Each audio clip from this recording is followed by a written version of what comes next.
In 2020, the third SpongeBob SquarePants movie, Sponge on the Run, would release in theaters. The film is about SpongeBob trying to find his way to find Gary. And throughout the film, you see these flashbacks where you see a younger SpongeBob going to a place called Camp Coral. This is where he gets to meet all his friends, including Gary. These flashback scenes were giving us an idea as to what to expect for the new SpongeBob spinoff, Camp Coral. SpongeBob's underused. Now, if you know anything about SpongeBob in general, you know for a fact this is not the first time that SpongeBob met any of these characters. In fact, he met them in the first season. And the creator of the show, Steven Hillenburg, has always been against the idea of spin-offs. And sadly, he passed away in late 2018 before Sponge on the Run was even revealed. In fact, Sponge on the Run wasn't even called Sponge on the Run. It was called It's a Wonderful Sponge, a parody of It's a Wonderful Life. Now, when Camp Coral was first revealed to the public, fans were absolutely furious. They saw that Nickelodeon was disrespecting the creator because now since he's dead, they can just do whatever they want with the series and make money off of it. And in a way, I thought this way too. But the more I've grown and the more I actually think about it and what I've heard from other sources who were, friends with Steven, I don't think he really hated the idea of Camp Coral. But keep in mind that he was an executive producer off of Sponge on the Run. This was the last thing that he worked on before sadly passing away. Now, if Steven didn't like anything about Camp Coral in general, then I highly doubt that they would have even cared to put the concept in the film, because the film is very much heavily reliant on Camp Coral when it comes to all the flashbacks and the character of SpongeBob when it comes to that film. And even with that said, there's never been a definitive answer as to if he was actually fine with the concept of Camp Coral even being a thing in the first place, especially with it being a spin-off. But I don't know, because there's never been a definitive answer. I think it's just very disrespectful when people want to put words into someone that is no longer with us of saying, oh, Steven would have absolutely hated Camp Coral. And it's like, no, because we don't actually know if that was true or not. These could be lies, but honestly, I kind of doubt it. I already gave my reasoning and whatever, but I don't know. I don't want to get into it. I just want to talk about the spinoffs themselves.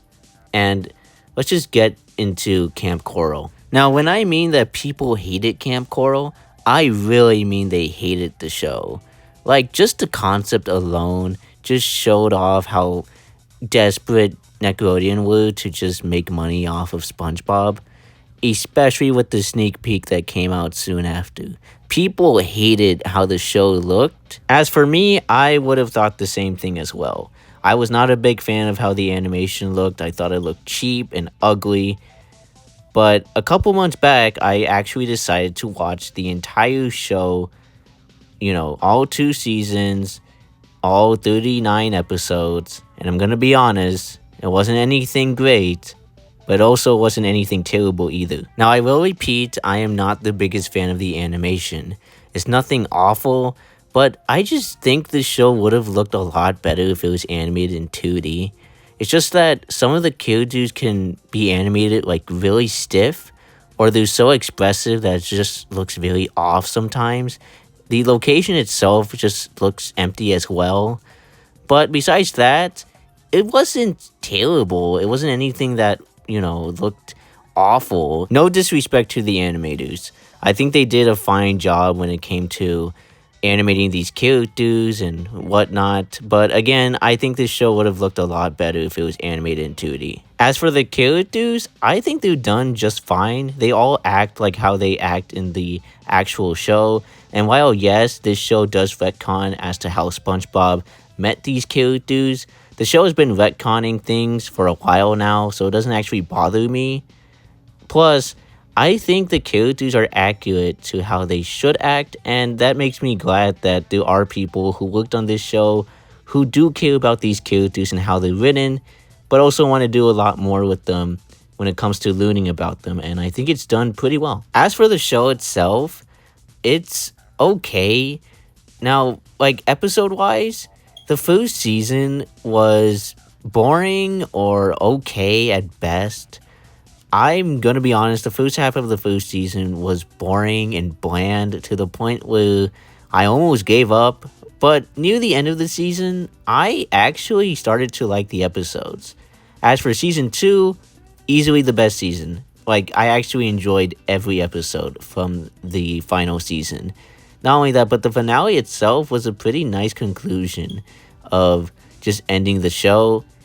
And yeah, I mean, the show is alright for what it is. It wasn't anything amazing.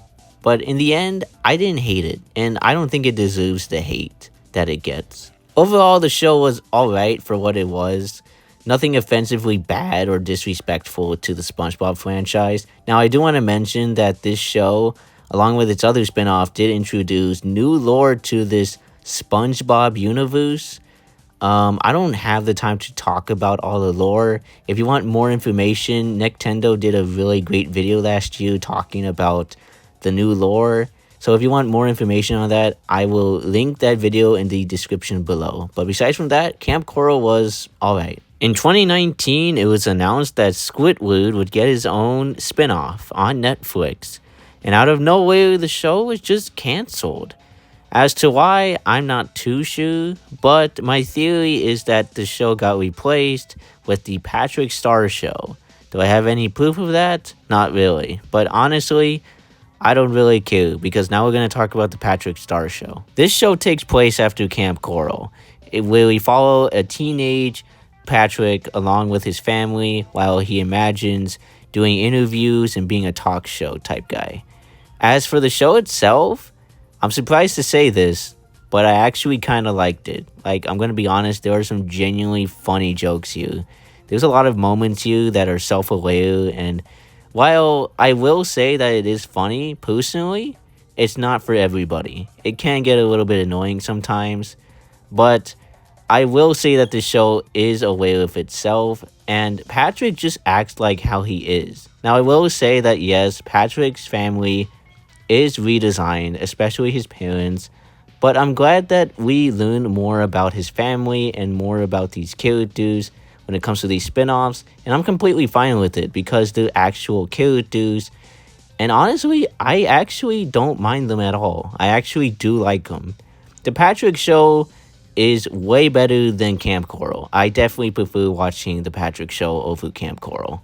As of the time of me recording this video, the Patrick Star Show is still going on. Hopefully, it will be the last SpongeBob spinoff, but I don't know. Only time will tell. Now, personally, I enjoyed the show. Some people might not, and that's okay.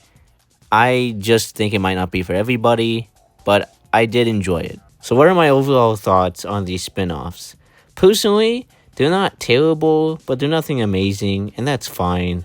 I don't think they're offensively bad to the point where I see them as a way for Nickelodeon to make more money, even though that could be the reason why these exist.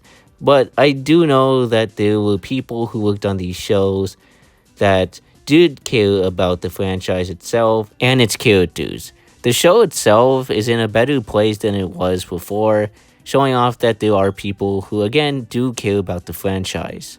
So overall, these spin-offs are fine, and I don't hate them. But they don't deserve that much hate as much as they get. But I'll just leave that off to you guys. Do you actually enjoy these, or do you actually hate them? With all that said, thank you guys so much for watching, and I'll see you all next time. Bye.